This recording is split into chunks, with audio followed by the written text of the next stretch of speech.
be cancelled and you can do 20 minutes. Oh, okay. Was that Jordan? Jordan, yeah, because I said I couldn't go to his because of the fact that this was going to go a bit late. Well, I didn't think this one had finished, so maybe I'll check with Jordan to see if he has found anyone, and if not, he was on, I think, this morning looking for one more person. All right, I'll Sorry, Lynn, I know you've just started recording. No, that's okay. Yeah, exactly. That's why I moved it to that earlier time slot, and I've decided just to do the 240 minutes so that everybody can, because I didn't realize when I first said, oh, great, I'll do it Saturday morning, that a couple of people had already. I think there's at least one or even two more people trying to drum up people, as well as, you know, Jordan, and yeah, so there's a lot trying to get it done today. It's tricky. Yeah, well, I've got one at 2 o'clock, and I'm just looking at Adam at 2 o'clock, and he's had someone jump out. Yeah. There you go. I'll be at that one too, Anissa. Okay, so thank you for those that are coming to mine on Monday night. So who have I got? I've got Lynn and Janet. Thank you. Be looking forward to it. Great. Okay, so we'll begin the session. Firstly, good morning, everyone. Hi. Good morning. Thank you for attending this training session. My name is Lynn Staff. I'll be conducting 2 40-minute presentations with you this morning with a 5-minute break in between. The topics of the presentation are 1, customer service for the hospitality industry, and 2, resolving customer complaints in hospitality. So the training aims to provide you with the skills you will require for entry-level frontline service roles in restaurants, cafes, and bars. These roles include food and beverage attendants, aka the wait staff, bar attendants, baristas making the coffee, and counter service roles in cafes. The learning content is based on the unit of competency, interact with customers, which is a core skill unit within the Cert 2 in hospitality. So just a little bit about myself. I've spent over 20 years working in hospitality and tourism, mainly as a chef, which I have enjoyed a lot. I'm actually currently in my 3rd year now of the Bachelor of Education to become a high school food studies / hospitality teacher. And the Cert 4, which we're all enrolled in, will enable me to teach the vocational education subjects to senior high school students, the ones that have, you know, chosen to take that work pathways route. So it's all about providing them with skills to get into the workforce. Great. So we'll begin the first presentation. That will conclude at, this is where my times are getting confused. So we'll conclude that at 10:10, followed by a short 5-minute break. Then we'll start on session 2 at 10:15, and that will run through to 10:55. I'll just start the screen share now, which is a PowerPoint presentation.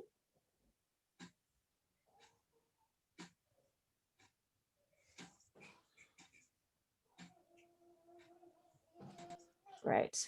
So just bear with me and I'll get that up to the full size. Tricky because this covers it up, doesn't it? There we go.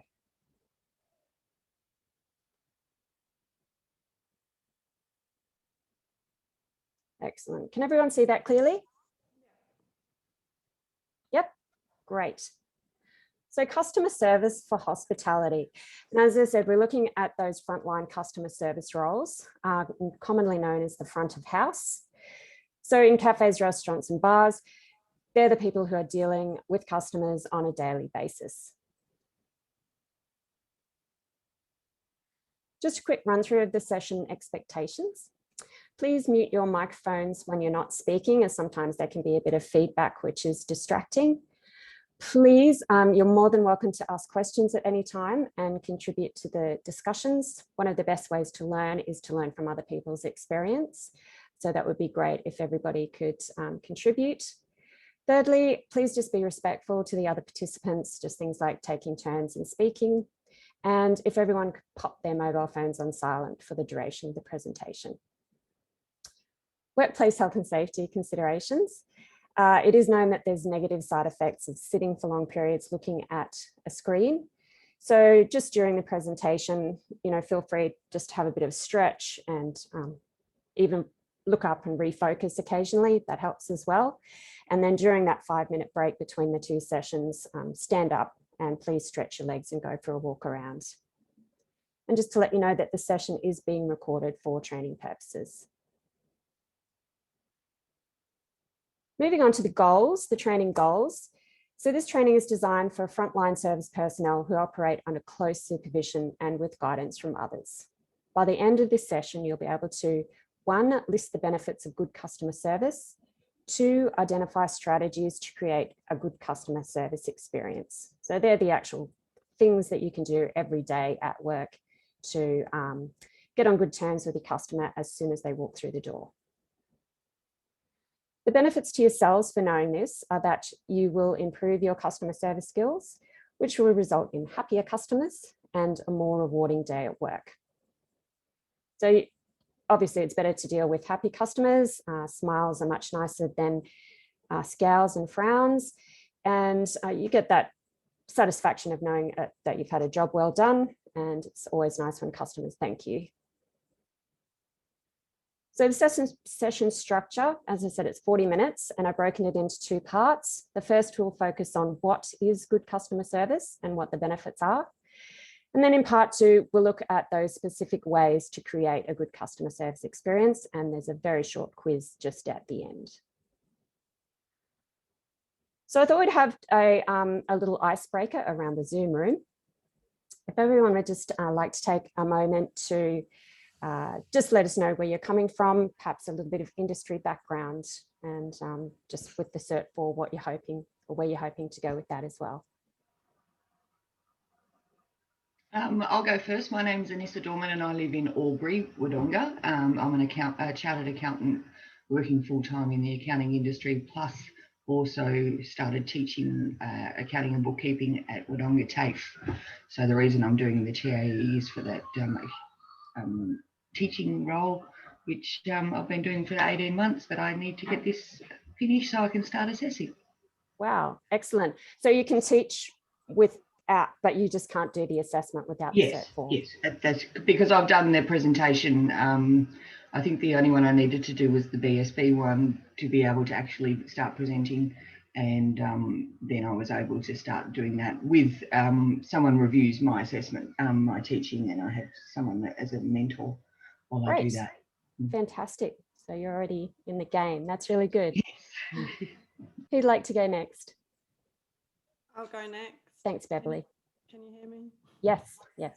So I work in the food industry in QA roles, so quality assurance, like food safety. And I signed up for it because I got made redundant because the business like changed its structure, moved, and I was trying to find a job in the middle of a pandemic, and I thought I'd sign up to learn to do training as well because training's in my job. I thought it would help me become a better trainer, teaching production staff about food safety. And then I got a job 1 week later, which is and it's excellent. really good. I'm glad I'm doing this. Excellent, fantastic. Busy, yes, it's busy working and studying, isn't it? Yeah. Juggling everything as we do. Yeah. Thanks, Beverly. Someone else like I to go. Oh, sorry. Yep. No, you go. Priscilla? Oh, sorry, Emma. No, I'm Priscilla. I've been in marketing, working in marketing for a really long time, and I've been thinking about sort of changing my career a bit to go into sort of training and marketing. And when the pandemic hit, and because I'm in Melbourne and we went into lockdown, I thought, oh, excellent, this is a perfect time. I'm going to be stuck at home. I will focus and I will do this. I did not focus. So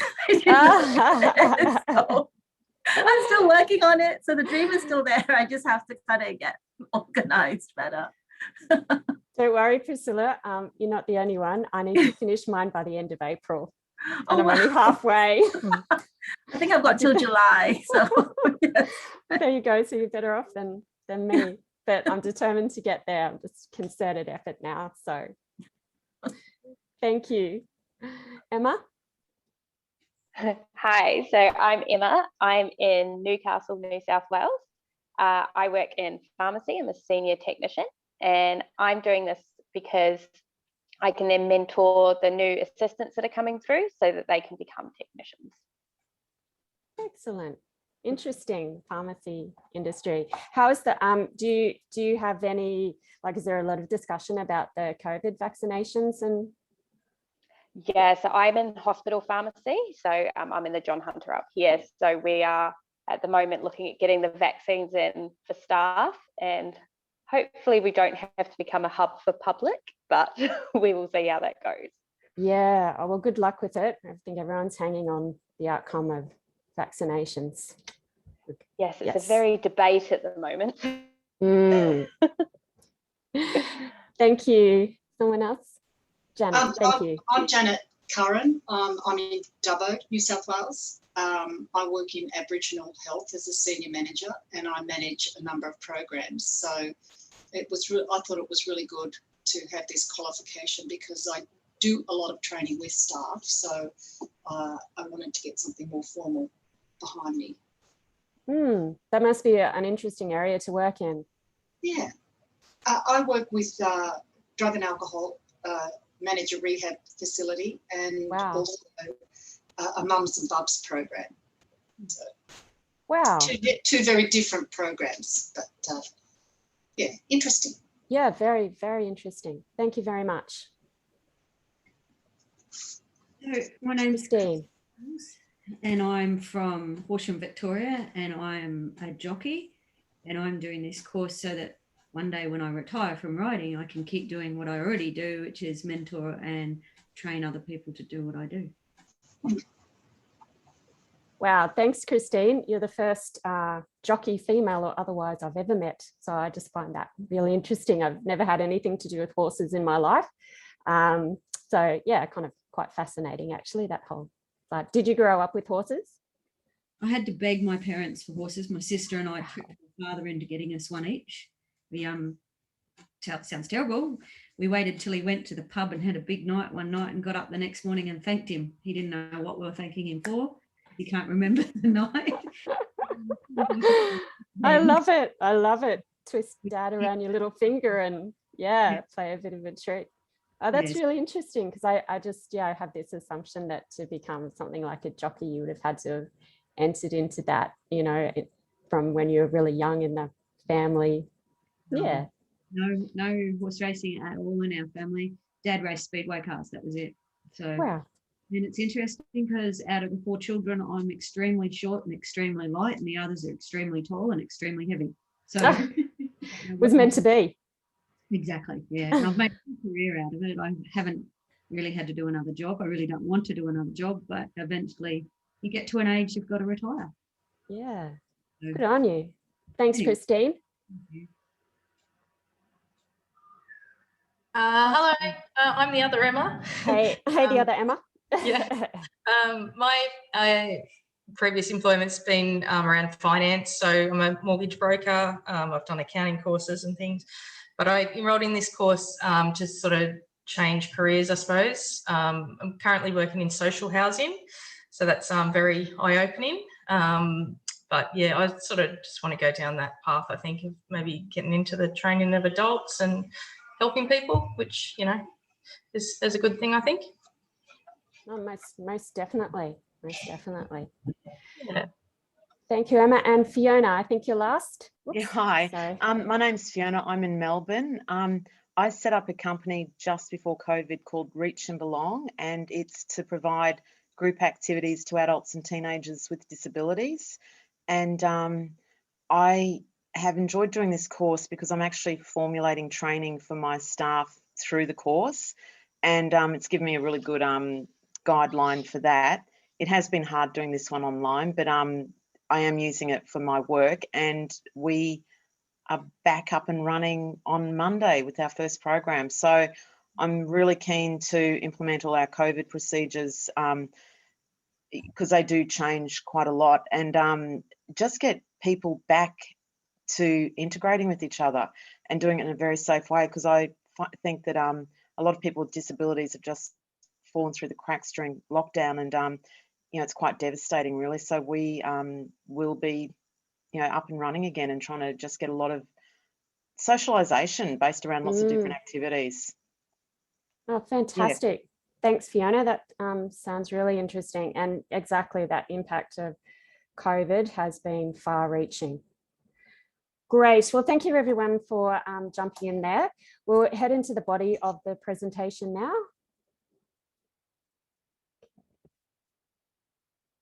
Great. So part one, what is good customer service and what are the benefits? So good customer service is essentially about putting the customer first in your day. So it's about stopping what you're doing. It's about noticing the customer, and it's about making sure that they feel like they matter to you. Right, so this description of customer service I've actually taken from my current employee handbook where I work, and it's on the very first page of the handbook. So that's just an indication of the importance of customer service to the hospitality industry. So in that it says, good customer service is about doing ordinary things extraordinarily well, about going beyond what is expected, and about adding value and integrity to every interaction, and also about being your best with every customer. Just down the bottom here, for extraordinary, I've also added exceptional, remarkable, special, outstanding. And in regard to integrity, we're talking about things like uprightness of character and trustworthiness, about being honest and sincere with your customers. Okay, so just a quick group discussion. If a few participants would like to just offer what good customer service means to you. So, you know, just thinking about what we just read from the employee handbook, or just anything that pops into your mind, just from your own customer service experiences. Yep. I would say being polite at all times and offering as much assistance as possible. It doesn't matter if you don't know what you're, you know, if you don't have great product knowledge, as long as you offer to say, find out and provide that information. I think that's the main thing. But always, you know, whenever you go into a shop or to any type of situation, especially in hospitality, it's the smile on the actual customer service person that, you know, you remember when you leave. Yes, Yeah. exactly. Thank you very much. It's about that smile. And Beverly? I think like trying to sort something out. So if you're asking for something that maybe can't be done like exactly how you want it, just the person trying to help you and not just going, no, we can't do that. Like really just, yeah, really trying to help is appreciated. Yeah, so making that real effort, that, yeah, they're sort of putting themselves in the customer's shoes and going, well, I understand that you're looking for something and I really want to help you out. Exactly that attitude, isn't it? Yeah. And I think knowing your, sorry. Fiona? There you go. Knowing your product, like I know if you don't, you sort of own that you don't know it, you don't brush it off. Because I think, you know, going into a store, like especially appliances, and they don't know the product, but they don't care that they don't know, you sort of just think this is such a waste of time. So if they said, look, I don't know about that, but I'll get someone who can help you, or I'll quickly check on it, is better than saying, oh, look, sorry, I don't know, let's look at this product instead. It's just incredibly time wasting. Yes, exactly. You want to know as a customer that the customer service person is there to help you. So they're going to make an effort, back to that, making an effort and finding out for you. Because that's right, not everyone can know everything, especially when there's a lot of products to know about. So I agree, that's really important.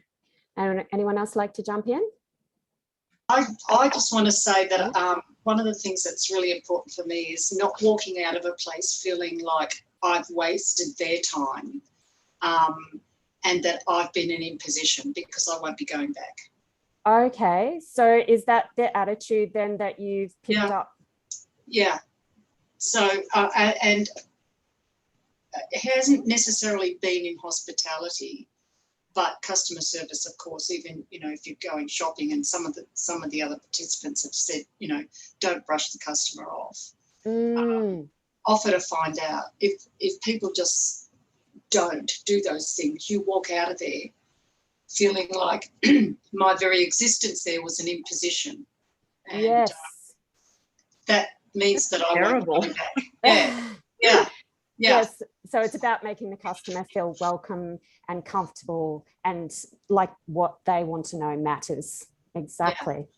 And in terms of a restaurant or cafe, particularly when they get really busy, you don't want to feel like you're being rushed out the door, you know, because that's very off-putting as well.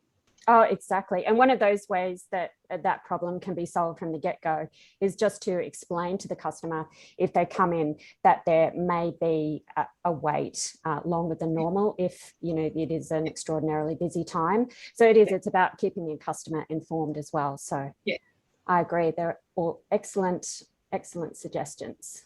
Thank you very much, everyone, for those contributions. Okay.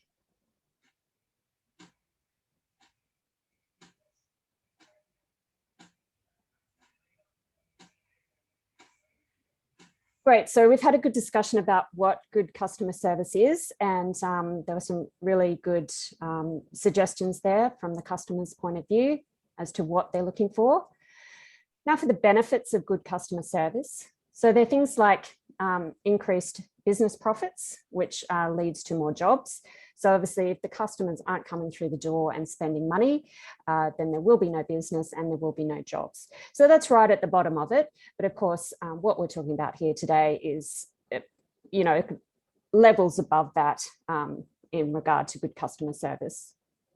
So the other benefits are that customers will return to your cafe or restaurant or bar. They will also give good feedback. And these days, of course, there's many platforms for giving feedback, like TripAdvisor, Facebook, probably a plethora of others, which I don't even know about. And then, of course, there's good old word of mouth. If you go somewhere and you have an excellent meal, then you're more than likely, when someone says, oh, so where's good to eat? You go, oh, I went to this great place. It was amazing. The service was wonderful and the food was fantastic. And lastly, but not leastly, is greater job satisfaction. So when you work at a place where everyone's working together and doing their best and really putting in a lot of effort and care and attention to the service and the food and the drinks, it actually comes together really nicely. And so your day at work, you know, you just get, it's much more fulfilling. And so you feel like you've done a good job, customers are happy, and that's what it's all about as well. Okay, so the customer is the #1 priority of your day. So that concludes part 1 of session 1. Just a quick response question for everyone.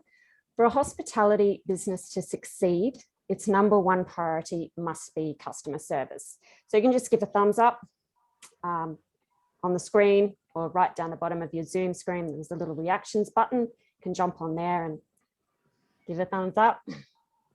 Great. Yes. So of course, #1 priority is customer service. That's what keeps us all going. On to part 2 now. So looking at some more detailed ways to create that great customer service experience. Essentially, it relies on building positive relationships. So there's 3 easy ways to do that. The first is to use positive body language. Second is to develop a rapport, friendly yet professional. And the third one is just being respectful. So it's about having good manners.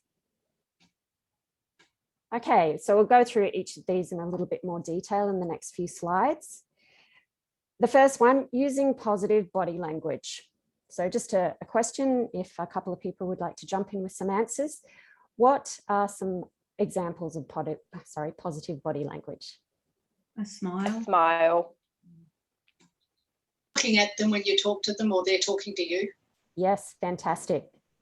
Eye contact. Not having your arms folded. Yes, yes. And Okay. I think looking like you've got the time. It's not as if you're rushing. Leave me alone. I've got something else to do. Yes, yes. So giving the customer your full attention, taking that time to notice the customer and be fully there for them. They're all excellent examples. And even in the era of COVID, with our face masks and our social distancing, I think we can still go a long way to making customers feel welcome through our positive body language. We can still face the customer. We can still make eye contact. It's obvious in someone's eyes if they're smiling. You know, even if you're wearing a face mask, you can still see that, you know, that smile coming through in people's eyes, making culturally appropriate eye contact, leaning forward, facing the customer. All of those things are excellent examples. So just this image here cements what we've been talking about. On the left here, we've got the very welcoming, open posture, smiling, eye contact, probably not the handshaking these days. Compared to on the right-hand side, Mr. Grumpy over there. If I walked into a cafe or restaurant and the customer service person or the waiter was standing there looking like that, I'd probably turn right around and walk back out, because he's giving all the signals that he's not interested. He doesn't want to spend any time on me. Yeah, he doesn't want to be at work. So none of those signals are very inviting.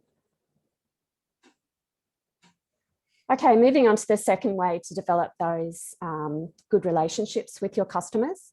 So this one's about developing a rapport, easier than it sounds. So we want to be professional, but we also want to be friendly. And again, that comes through in our body language. So to develop a rapport, customers walked in the door, you've stopped what you're doing, you've looked at them, you've smiled, and then you say, hello, how are you? It's easy. Customer goes, yeah, great, thank you. Make a connection. So if the customer is a repeat customer, you can use their name, you can engage in small talk. How's the weather today? Gosh, you know, it'd be nice when the rain stops, or oh, isn't it wonderful we're having some lovely rain for our gardens. Be an active listener. So again, this is about making the customer feel like they matter, that you have time in your day for them, which of course you do, because the customer is the #1 priority. So that's, yeah, just about making the customer feel wanted and welcome and comfortable in the space. And then of course, thanking the customer and wishing them well. Okay, so what is too friendly? So as a customer, in a customer service role, we can make the mistake of being too friendly. So we do need to pick up on the context that the encounter is taking place in. And this can depend on the age group, cultural or social expectations, and whether it's a formal or casual setting. So for example, you may find that you can be a bit more casual with a younger age group, and I'm generalizing here. Perhaps with an older age group, you might feel the need to be a little bit more formal. If you're working in a beachfront cafe, that's going to be quite different than if you're working in fine dining in the middle of Sydney. So it's just, and also some cultures like Australia, I think, is quite a casual culture when it comes to those social interactions, whereas some other cultures may expect more formal interactions from someone who they don't know. You know, they're not in their close, you're not in their close friendship group. So they might expect you just to not be quite so friendly. So we can pick this up from customers just by being mindful of their verbal and non-verbal cues. So if you're standing there talking to someone and you can see they're gradually backing away from you, then perhaps you've encroached upon their personal space. So, you know, again, just don't take that personally, but just be aware of that and perhaps, you know, change to a more formal way of greeting the customer, interacting with them.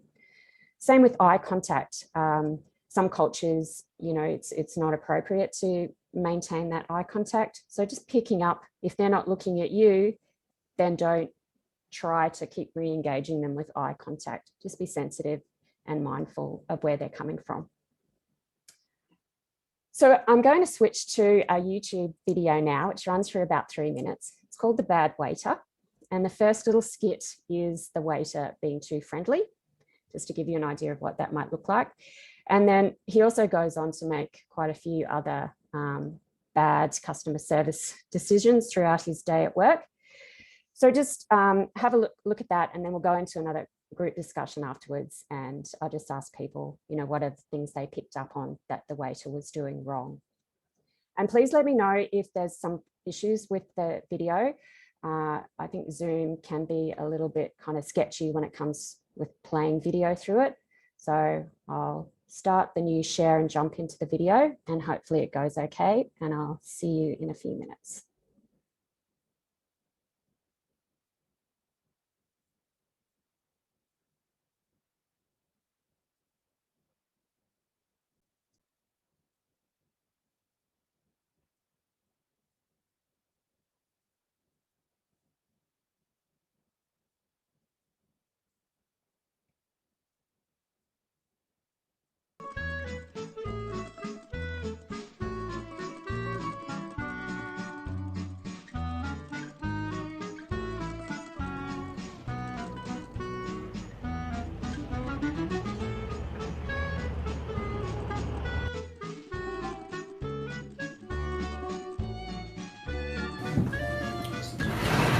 Hey, how are you two doing?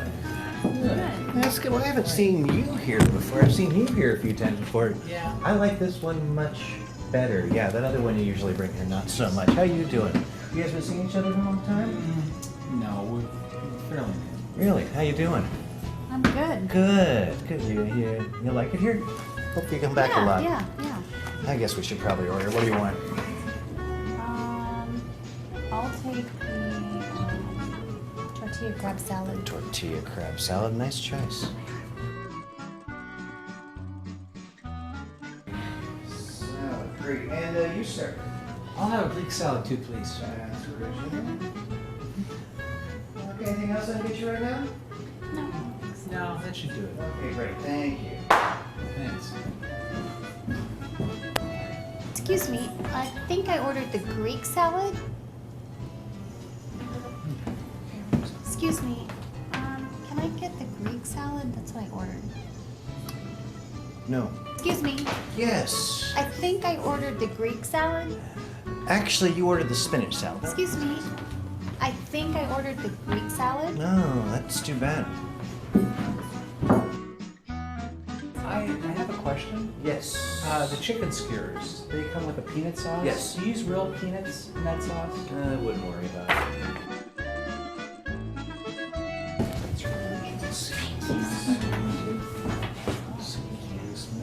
Anything else I can get you right now? Excuse me. What can I get you two plates salad roll? Anything else I can get you right now?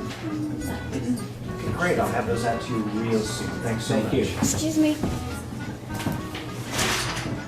Oh, excuse me.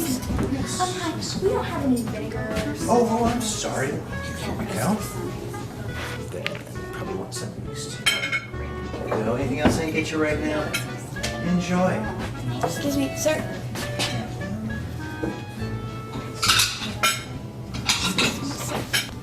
I really just want a menu.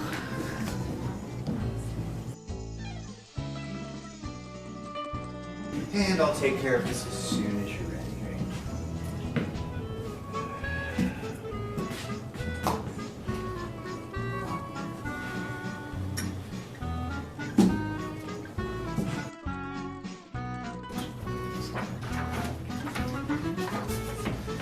Excuse me, can we get this to go, please?